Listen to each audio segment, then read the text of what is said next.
ইলিশ মাছের কাঁটা ভালো, চিংড়ি মাছের টক।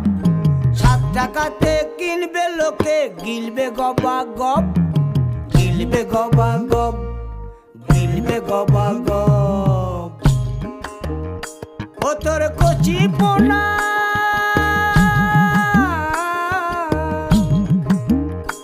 ও তোর কচি পোনা বেছে বেছে হাটে বেচা হবে গো। চুনো পুঁঠি আর বেচিস না, চুনো পুঁঠি আর বেচিস না। ও 30 টাকা কেজি মাছ বাবু ভেয়ে খাবে গো। জল দিয়ে বেশি করিস না।